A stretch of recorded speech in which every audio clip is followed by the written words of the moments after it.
Hello students, तो आज हम स्टार्ट करने वाले हैं कॉम्प्लेक्स कंपाउंड और the coordination chemistry. Higher secondary के लिए, जो कि सीबीएसई आईसीएसई बोर्ड है और वेस्ट बंगाल बोर्ड है, जो भी बोर्ड है, जितने भी स्टेट भी बोर्ड है, और बीएससी केमिस्ट्री जो केमिस्ट्री का स्टूडेंट है ग्रेजुएशन का, और आईआईटी जैम जो एग्ज़ाम होता है competitive exam for the admission in MSc for IIT and NITs whatever the central universities. ठीक है, और हम स्टार्ट करने वाले हैं जो इम्पोर्टेंट चैप्टर है कोऑर्डिनेशन केमिस्ट्री।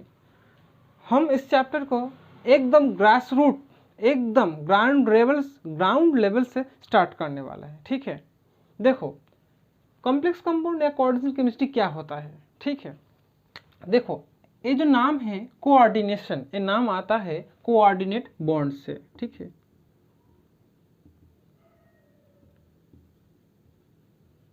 इसका फुल जाऊंगा, ठीक है, एकदम ग्राउंड में जाऊंगा कि कोऑर्डिनेट बॉन्ड कैसे आता है, बॉन्डिंग है, सब कुछ जाऊंगा। लेकिन उससे पहले एक छोटा काम है, ठीक है, कि ये कॉम्प्लेक्स कंपाउंड क्या होता है। ठीक है, देखो एक टर्म आता है क्या, एडिशनल कंपाउंड या मॉलिक्यूलर कंपाउंड क्या होता है। देखो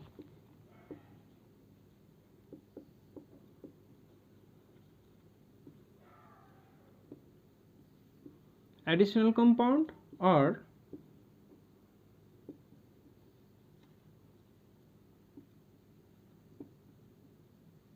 मॉलिक्यूलर कंपाउंड, ये एडिशनल और मॉलिक्यूलर कंपाउंड क्या होता है। देखो जो सब या जो कंपाउंड दो या तीन, क्या दो या तीन या इनसे ज़्यादा भी हो सकता है, दो या तीन स्टोइशियोमेट्रिक कंपाउंड से बनता है। क्या बोला मैंने, स्टोइशियोमेट्रिक। ये काफ़ी टिपिकल वर्ड है, स्टोइशियोमेट्रिक कंपाउंड। अब तुम बोलोगे सर स्टोइशियोमेट्रिक का मतलब क्या है। देखो एक एग्जांपल लेता हूँ मैं, सपोज पोटेशियम सल्फेट। ओके, अगर तुम इसको ब्रेक करोगे तो क्या मिलेगा तुमको, कैटायन मिलेगा और सल्फेट एनायन मिलेगा। इसका ये कुछ नहीं है, मतलब क्या है, एक है। अगर मैं बोलूँगा तुमको इसका रेशियो निकालोगे तो तुम कैसे निकालोगे, 2:1, here 2 this 1। Okay, so simple. तो ये जो पोटेशियम सल्फेट जो कंपाउंड तुमको मिला है, क्या इस कैटायन और इस एनायन के वजह से उसका रेशियो कितना है, 2:1। क्या तुम इस रेशियो को और छोटा कर सकते हो, नहीं। तो हम बोल सकते हैं कि एक सबसे छोटा रेशियो है। अगर suppose you have 4:8, then you can make it what, 2:1।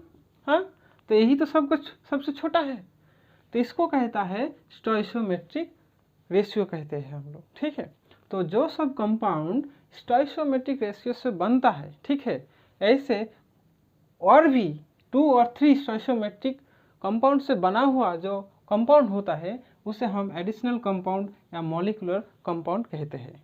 So the additional compound and molecular compound what, they are formed by 2 और 3 स्टोइशियोमेट्रिक कंपाउंड्स। ठीक है, तो अब क्या हुआ, इस मॉलिक्यूलर कंपाउंड और एडिशनल कंपाउंड दो तरीका का होता है। They are two types. What, one is our double salt, one is double salt. Okay, and another one, yes, the another one is very interesting because it matches with our desired chapter, that is complex salt, or you can tell complex compound. So molecular compound दो तरीके का होता है, एक double salt और एक complex compound. अब हम लोग एक एग्जाम्पल लेंगे, जिस एग्जाम्पल के थ्रू हम ये डिफरेंशिएट करेंगे कि कौन सा वाला डबल सॉल्ट है और कौन सा वाला कॉम्प्लेक्स सॉल्ट है, क्योंकि हम लोगों का जो चैप्टर है वह है complex compound, not double salt. ठीक है, तो ऐसा कुछ एग्जाम्पल लेंगे जहाँ से हम लोग ये डिफरेंशिएट करेंगे कि कौन सा वाला डबल सॉल्ट और कौन सा वाला कॉम्प्लेक्स सॉल्ट है। So taking an example like, ये मैं रब कर रहा हूँ, आप अभी बाद में आऊँगा। ठीक है, तो एक एग्जाम्पल ले रहा हूँ, potash alum.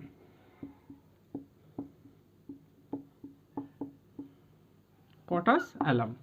Do you know the chemical formula of potash alum? Yes, it is very easy. Why? बहुत सारे स्टूडेंट है उसको वो भूल जाता है, ठीक है। देखो potash, potash that means potassium, okay.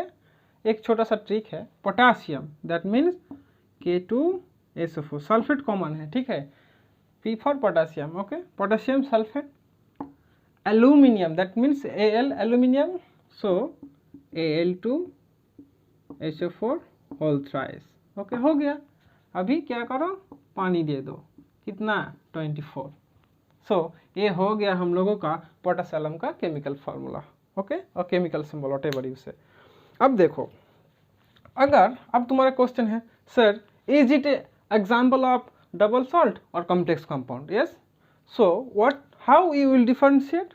Now you just add water, you just dissolve this whole compound into water. तुम क्या करोगे, इस पूरा कंपाउंड को वाटर में डिजॉल्व कर दो, ठीक है। जैसे कि एक बीकर ले लिया तुमने, ठीक है, तुम्हारा यहाँ क्या है, वाटर है, और इस पोटाश एलम को तुमने क्या कर दिया, डिजॉल्व कर दिया। तो अब क्या होगा सर, ठीक है। अब बहुत बड़ा क्वेश्चन आता है कि सर अब क्या होने वाला है, नया कुछ मिलेगा? हाँ, नया कुछ मिलेगा। क्या नया कुछ मिलेगा? ये जो पूरा वाला कंपाउंड था ना, ये पूरा बिखर जाएगा सॉल्यूशन में। इस वाटर सॉल्यूशन में यहाँ पर पोटासियम अलग से बिखर जाएगा, ठीक है, वो अलग हो जाएगा। क्या होगा, सल्फेट SO4 -2 वो भी अलग हो जाएगा। और भी क्या, एल्यूमिनियम +3, एल्यूमिनियम जो कैटायन है, ठीक है, वो भी अलग हो जाएगा। इसका मतलब डबल सॉल्ट क्या करता है, डबल सॉल्ट का जो भी एग्जाम्पल है, जो भी डबल सॉल्ट होता है, अगर तुम उसको वाटर में डिजॉल्व करोगे तो वो अपना अपना जो कैटायन आयन होता है उसमें बिखर जाता है, ठीक है। ये अब के देखो यहाँ क्या मिला, पोटेशियम मिला, एल्यूमिनियम मिला, सल्फेट मिला, ठीक है। तो ये क्या करता है, पोटेशियम अलग सा क्या, इसका अलग सा कॉन्फॉर्मेटिव टेस्ट होता है, एल्यूमिनियम का भी कॉन्फॉर्मेटिव टेस्ट होता है, सल्फेट आयन का भी कॉन्फॉर्मेटिव टेस्ट होता है। तो डबल सॉल्ट का क्या कैरेक्टर है, अगर तुम इन सब आयन्स का कॉन्फॉर्मेटिव टेस्ट करोगे तो कॉन्फॉर्मेटिव टेस्ट अलग अलग से देगा, ठीक है। A very important word, this word is very important. ये क्या करता है, अलग अलग टेस्ट देता है, यानी अलग अलग से बिखर के टूट गया। लेकिन कॉम्प्लेक्स कंपाउंड में क्या होता है अब देखेंगे, ठीक है, जल्दी से नोट करो। ये एक कॉम्प्लेक्स कंपाउंड का बेसिक इंट्रोडक्शन है, ठीक है, ये बहुत ही इंपॉर्टेंट है। अब हम लोगों का नेक्स्ट जो होगा कि कॉम्प्लेक्स कंपाउंड का एक एग्जांपल देखेंगे, जहाँ से ये डिफरेंशिएट करेंगे कि कैसे कॉम्प्लेक्स कंपाउंड और डबल सॉल्ट का भेद होता है। अब देखो कॉम्प्लेक्स कंपाउंड, देखो एक सिंपल एग्जांपल लेता हूँ। देखो जैसे कि डेफिनेशन में दूंगा, ठीक है, व्हाट इज कॉम्प्लेक्स कंपाउंड या कोऑर्डिनेशन कंपाउंड, इसका डेफिनेशन में दूंगा। अब पहले एग्जांपल देख के समझ लो पहले। तो मैंने निकल क्लोराइड से अमोनिया का रिएक्शन कर दिया, ठीक है, क्या होगा,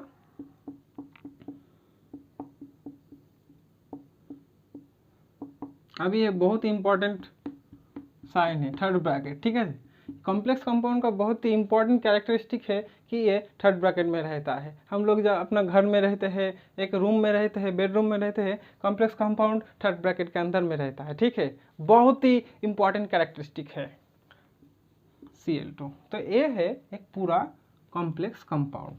तो तुम बोलोगे सर आपने क्यों सिर्फ थर्ड ब्रैकेट देख के ही बोल दिया कि ये कॉम्प्लेक्स कंपाउंड है? नहीं, मैंने बोला क्या करोगे तुम, पानी में यानी वाटर में क्या करोगे, इसको भी डिजॉल्व कर दोगे, इसको भी डिजॉल्व कर दोगे। इसको डिजॉल्व करके तुम्हें क्या मिलेगा, देखो पोटाश एलम को डिजॉल्व करके पोटेशियम आयन मिला था, एल्यूमिनियम आयन मिला था, सल्फेट आयन मिला था, लेकिन यहाँ नहीं मिलेगा तुमको, यहाँ सिर्फ कैटायन और एनायन मिलेगा। देखो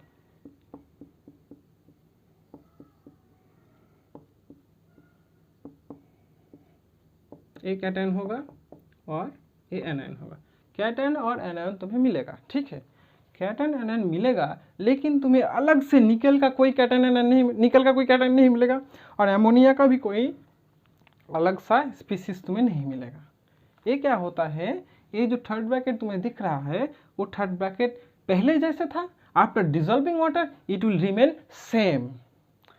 पहले जा था वाटर में डिजॉल्व करके तुम्हें सेम ही मिलेगा। यही एक बहुत ही इंपॉर्टेंट कैरेक्टरिस्टिक है किसका, कॉम्प्लेक्स कंपाउंड का। क्या होता है कि वाटर में डिजॉल्व करने के बाद भी ये टूटता नहीं है। जैसे कि पोटासियम में सब कुछ टूट गया था, पोटासियम सल्फेट से पोटासियम अलग हो गया था, सल्फेट अलग हो गया था एक्वस सॉल्यूशन में, और एल्यूमिनियम भी अलग हो गया था। लेकिन यहाँ सब कुछ देखो, सब कुछ अलग नहीं हुआ, सिर्फ कैटायन एनायन अलग हुआ। ठीक है, ऑब्वियसली यहाँ पर एक्वस तुम्हें देना पड़ेगा क्योंकि ये you have dissolved it in the aqueous medium. Okay, so this is the basic difference that I have told you between the double salt and the complex compound. अब हम लोग समझेंगे कि नाम से कैसे इस चैप्टर शुरू होगा, ठीक है, या कैसे इसका हिस्ट्री है, कैसे कोऑर्डिनेशन कॉम्प्लेक्स आया, कैसे इतना बड़ा, इतना इंपॉर्टेंस क्यों है, क्यों हम लोग इसको इतना भी इंपॉर्टेंस देंगे सर। ठीक है, अब हम लोग समझेंगे।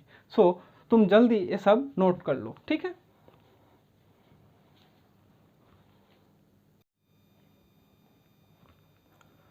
तो चलो, हम लोगों को तो पता चल गया कि कॉम्प्लेक्स कंपाउंड एक्चुअली क्या होता है, एडिशनल कंपाउंड का एक टाइप होता है।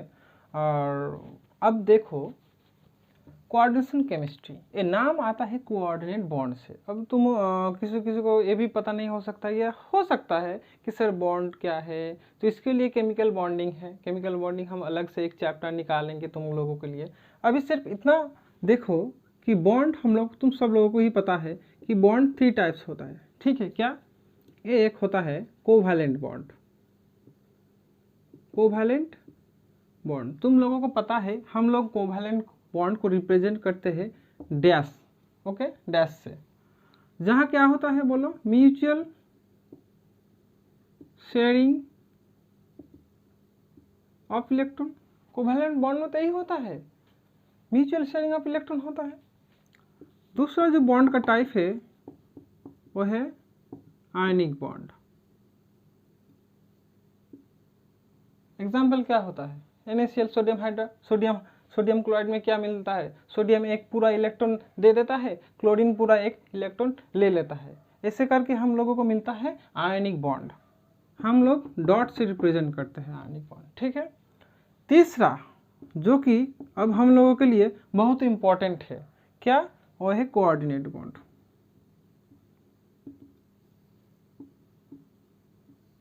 और हम लोग इसको रिप्रेजेंट करते हैं एक एरो से, ठीक है। तो हम लोगों का जो बॉन्ड है कोऑर्डिनेट बॉन्ड, वो ए वाला बॉन्ड है, ठीक है। अब तुम लोगों को क्वेश्चन होगा कि सर कोऑर्डिनेट बॉन्ड कैसे दिखता है। हम तो बोल दें कि ये राइट एरो से होता है, रिप्रेजेंट करते हैं, लेकिन एक कोऑर्डिनेट बॉन्ड कैसे फॉर्म करता है मॉलिक्यूल्स के अंदर में। देखो एक एग्जांपल, सिंपल एग्जांपल है जो कि काफ़ी फेमस भी है, तुम्हारा क्लास 11 के सिलेबस में जो केमिकल बॉन्डिंग में था, याद है तुम्हें, BH3। इसका ऑक्टेट फिलअप नहीं हुआ था, ठीक है। हम लोग देखे थे कि इसका ऑक्टेट फिलअप नहीं हुआ था, तब पास से अमोनिया ने इसको हेल्प किया था। कैसे हेल्प किया था, देखो इसका ऑक्टेट फिलअप नहीं हुआ और p ऑर्बिटल, एक p ऑर्बिटल वैकेंट था, एक p ऑर्बिटल क्या था, वैकेंट था। तो वैकेंट था, यहाँ पर अमोनिया का नाइट्रोजन जो है उसका लोन पेयर है, वो लोन पेयर क्या करेगा, इस वैकेंट p ऑर्बिटल में इलेक्ट्रॉन डोनेशन करेगा। क्या करेगा, इलेक्ट्रॉन डोनेट करेगा, डोनेट करेगा। देखो कोवैलेंट बॉन्ड में म्यूचुअल शेयरिंग होता है, आयनिक बॉन्ड में क्या पूरा पूरा दे देता है या पूरा पूरा ले लेता है। जैसे कि सोडियम दे दिया, क्लोरीन ने ले लिया। यहाँ क्या होता है, यहाँ डोनेशन होता है, ठीक है।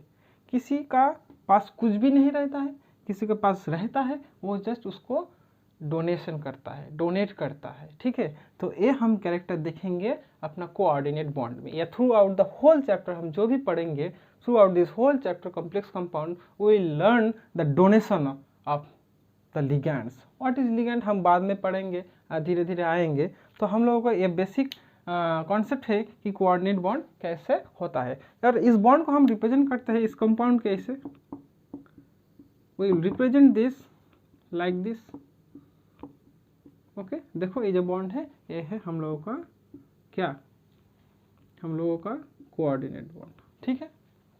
अभी ये तो बेसिक कॉन्सेप्ट गया। अभी हम चैप्टर के अंदर घुसेंगे, अभी घुसेंगे, ठीक है। तो इस कोऑर्डिनेशन कॉम्प्लेक्स या कॉम्प्लेक्स कंपाउंड में कुछ बेसिक टर्म हम देखेंगे, ठीक है, throughout the whole chapter, जो काम आएगा हम लोगों को। क्या है, पहले एक टर्म आता है, हम क्या देखेंगे, some basic terminology.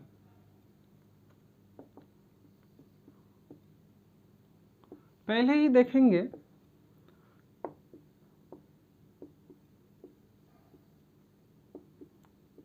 Representation of coordination complex, कि हम लोग कोऑर्डिनेशन जो कॉम्प्लेक्स है उसको कैसे रिप्रेजेंट करेंगे सर। ऑलरेडी मैं बोल दिया, कैसे, हमने पहले ही बोल दिया था कि जहाँ तुम थर्ड ब्रैकेट देखो, रास्ते में, गली में, दुकान में, क्लास में, जहाँ ही तुम क्या देखोगे, थर्ड ब्रैकेट देखोगे, तुमको किसका याद आएगा, नहीं, तुमको मम्मी का याद आएगा कि नहीं, तुमको थर्ड ब्रैकेट यानी कोऑर्डिनेशन कॉम्प्लेक्स का याद आएगा, ठीक है। तो देखो हम क्या करते हैं, ये जो थर्ड ब्रैकेट है, ठीक है, सपोज इसमें कुछ आयंस है, कुछ मेटल है, व्हाटएवर, थर्ड ब्रैकेट है, बाहर एक क्या रहेगा और एक कुछ रहेगा, यहाँ प्लस माइनस कैटायन भी हो सकता है, एनायन भी हो सकता है, यहाँ प्लस माइनस कैटायन एनायन हो सकता है।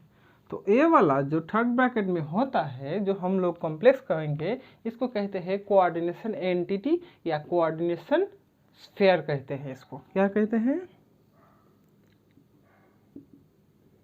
कोऑर्डिनेशन स्फीयर और एंटिटी कहते हैं, ठीक है। तो ये जो पूरा थर्ड ब्रैकेट है, इसको माथा पर जो पॉजिटिव चार्ज है और नेगेटिव चार्ज है, इसको पूरा सिस्टम को हम कहेंगे कोऑर्डिनेशन स्फीयर और कोऑर्डिनेशन एंटिटी। और इसके बाहर जो है, इसको बाहर जो है उसको हम कहेंगे काउंटर आयन। क्या कहेंगे, काउंटर आयन। लिख लो तुम कॉपी में, काउंटर आयन, ठीक है। तो सपोज इसका चार्ज अगर पॉजिटिव आया यानी कैटायन हुआ, तो ये क्या होगा, इसका काउंटर होगा यानी एनायन होगा। सब उस हम लोगों का कोऑर्डिनेशन एंटिटी एनायनिक कैरेक्टर के हैं, तो ये क्या होगा, ये कैटायनिक कैरेक्टर का होगा। तो इसके साथ हम कोऑर्डिनेशन एंटिटी को तीन टाइप देख सकते हैं कि एक पहले हुआ पॉजिटिव एंटिटी, इसका एग्जाम्पल ले लो, FeH2O होल 6, देखो थर्ड ब्रैकेट है, यहाँ पर प्लस है यानी कैटायनिक है। दूसरा नेगेटिव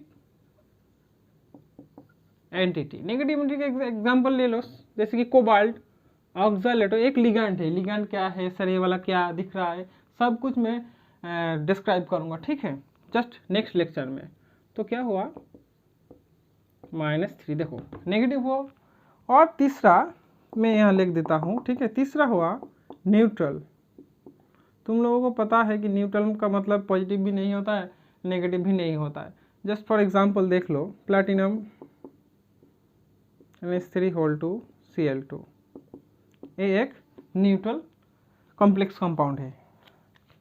इससे मेरा याद आया कि ये जो कंपाउंड है इसका 2 टाइप होता है, एक सिस होता है, एक ट्रांस होता है। क्या सिस है क्या ट्रांस है सब कुछ पता चल जाएगा, ठीक है, नेक्स्ट लेक्चर में।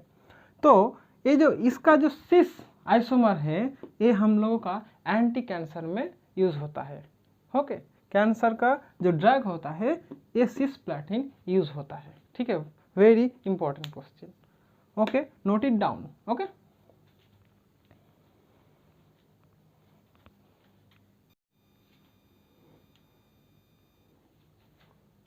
तो हम लोगों का जो अगला बेसिक टर्मिनोलॉजी है बहुत ही इंपॉर्टेंट, वो है कोऑर्डिनेशन नंबर, ठीक है, वो है कोऑर्डिनेशन नंबर।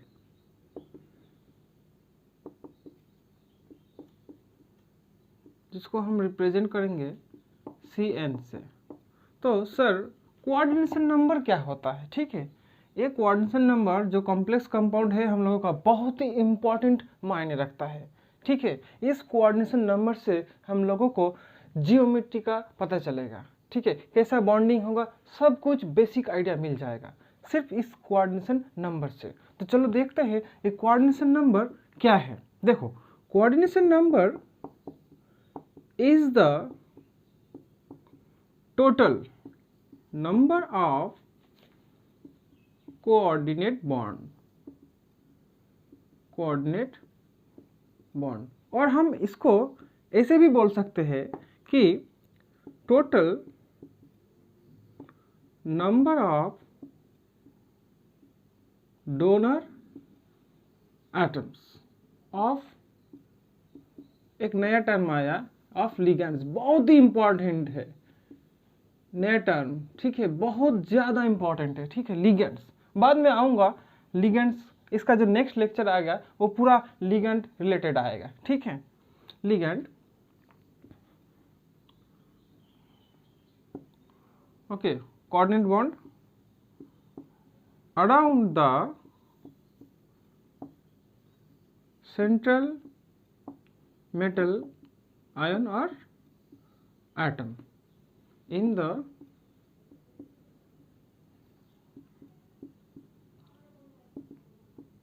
coordination entity, ठीक है। एक एग्जांपल ले लेते हैं, इसके बाद वर्ड बाय वर्ड हम लोग समझेंगे कि एक्चुअली कोऑर्डिनेशन नंबर क्या होता है। Just let take an example, जैसे कि कुछ देर पहले ही देखा था पॉजिटिव एंटिटी कोऑर्डिनेशन का, FeH2O होल 6 प्लस, एक पॉजिटिव देखा था। अगर हम लोग इसको ड्रॉ करेंगे, ठीक है, तो देखो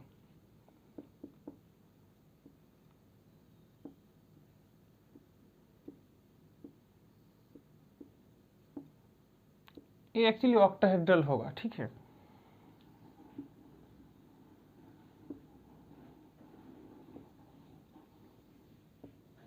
अब बहुत सारे बच्चे पूछेंगे सर आप ऑक्सीजन ऐसे करके क्यों लिख रहे हो, वाटर मॉलिक्यूल तो हम लोग ऐसे लिखते हैं, आप लिख रहे हो ऐसे। नो, एक्चुअली दोनों ही ठीक है। एक्चुअली तुम्हारा जो बॉन्डिंग कनेक्टिविटी है वो किस साइड से है, उसका ओरिएंटेशन क्या है। देखो ये कौन है बोलो, आयरन है, Fe द 26th एलिमेंट, जिसका एलिमेंट नंबर कितना है 26। तो इस वाटर मॉलिक्यूल आयरन को क्या करेगा, loan pair of electron donate करेगा, ठीक है। जैसे कि हमने देखा था अमोनिया का नाइट्रोजन का लोन पेयर BH3 में दिया था, ठीक है, कोऑर्डिनेट बॉन्ड बनाया था। इस सिमिलर मैनर ऑक्सीजन, जो वाटर का जो ऑक्सीजन मॉलिक्यूल, इसका जो लोन पेयर है, यहाँ पर जो लोन पेयर है, ये कोऑर्डिनेट बॉन्ड करेगा किसके साथ, आयरन के साथ, सेम। तो अब तुम बताओ कितना कोऑर्डिनेट बॉन्ड बना है, 1 2 3 4 5 6। That means coordination number is the total number of coordinate bond और तो जितना कोऑर्डिनेट बॉन्ड बन गया उस वही क्या है, कोऑर्डिनेशन नंबर है। और total number of donor atoms, look अच्छी तरह से देखो, total number of donor atoms of ligands. अब सर लिगैंड क्या आ गया एक नया टर्म, लिगैंड का डेफिनेशन में बोल दे रहा हूँ। अभी देखो लिगैंड क्या है, स्पीसीज जो minimum at least one lone pair of electron donates to the central metal. Sir central metal कौन है, सेंट्रल मेटल हम इसको कहते हैं जिसको इलेक्ट्रॉन का जरूरत है, ठीक है, इसको हम सेंट्रल मेटल आयन बोलते हैं। क्या बोलते हैं, सेंट्रल मेटल आयन, ओके। और atom you can say it is neutral, then it will be atom. तो जिसको हम इलेक्ट्रॉन देते हैं उसको कहते हैं सेंट्रल मेटल आयन, और जो देता है, जो minimum at least one lone pair of electron donate करता है, उसको हम कहते हैं लिगैंड्स। ये लिगैंड्स का lot of there are variations of ligands, okay, we will see each and every ligand, okay, because if we don't know the ligand name properly, then we will unable to solve the questions of coordination complex, okay. So it is very important to know the actual ligands name, what type of ligands, positive ligands, neutral ligands, negative ligands, monodentate, bidentate, whatever the ligands are types are there, we will learn in the next lecture, okay. Now इस coordination number हम लोगों को तो पता चल गया कि कितना बॉन्ड होगा, कितना कोऑर्डिनेट बॉन्ड होगा, उससे हमको पता चलेगा कि कोऑर्डिनेशन नंबर क्या होता है। डोनर एटम, देखो ये एक लिगैंड है, इसका डोनर एटम क्या है, ऑक्सीजन है, कितना है डोनर एटम है इसके साथ, एक ही है, केवल एक वाटर मॉलिक्यूल में केवल एक ऑक्सीजन है जो डोनर एटम है, तो एक ही डोनर एटम है, ऐसे करके 6 डोनर एटम है। दैट मीन्स इसका कोऑर्डिनेशन नंबर क्या होगा? 6 होगा। अब तुम देखो 6 यहाँ पर लिखा हुआ है, तो यही तुम्हारा और हमारा क्या है? कोऑर्डिनेशन नंबर है।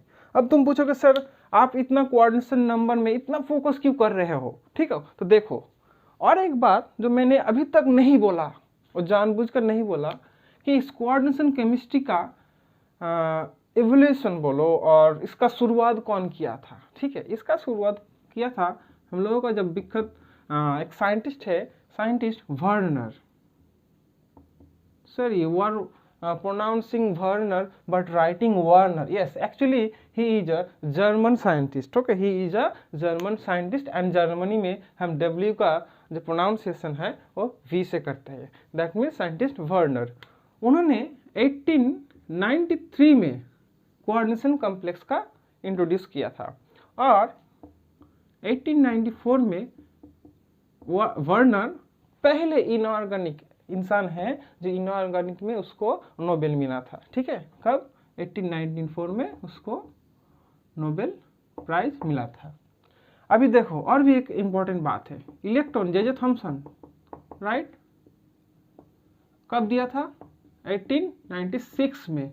1896 में जे थॉमसन इलेक्ट्रॉन के बारे में बताया था। और तुम देखो फुल कोऑर्डिनेशन केमिस्ट्री का जो स्टार्टिंग वाला पोर्शन है उन्होंने साइंटिस्ट वर्नर ने 1893 में बता दिया। अब देखो कितना लेवल का साइंटिस्ट है। चलो अब देखो हम आते हैं नेक्स्ट टॉपिक में कि सर कोऑर्डिनेशन नंबर इतना क्यों इम्पोर्टेंस रखता है इस चैप्टर में। देखो नोट कर लो तुम लोग, सब कुछ क्वेश्चन, जितना भी क्वेश्चन है, जितना भी कॉम्पिटिटिव क्वेश्चन है इस चैप्टर रिलेटेड, वो नीट का हो सकता है, जेई मेन का हो सकता है, जेई एडवांस का हो सकता है, आईआईटी जैम का हो सकता है, सीएसआई नेट का हो सकता है, जितना भी क्वेश्चन होगा सब कुछ तुम लोग कर सकोगे। जस्ट धीरे धीरे चैप्टर पढ़ो, लेक्चर्स अटेंड करो ईच एंड एवरी, और मैं बताऊँगा तुम लोगों को सब कुछ इस बारे में, और चैनल को ज़रूर सब्सक्राइब कर देना। ठीक है, तो नेक्स्ट जो आता है सर कोऑर्डिनेशन नंबर, इसमें क्या मिलता है हम लोगों को? इफ कोऑर्डिनेशन नंबर सपोज 2 आया, ठीक है, 3 आया, 4 आया, 5 आया, 6 आया, और भी हो सकता है, लेकिन इतना तक, इससे ज़्यादा हम लोगों का सिलेबस में ज़्यादा नहीं है। ठीक है, up to 6 is okay. If coordination number is came 2, okay, then the structure और the geometry will be linear. You have learned this in the chemical bonding chapter also, in the hybridization portion. Okay, trigonal planar, ये सब जो details है ना, ये scientist Werner ने ही बताया था। ठीक है,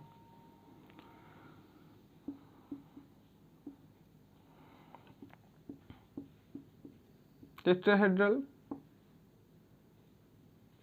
और भी हो सकता है क्या? और एक होता है स्क्वायर प्लानर होता है।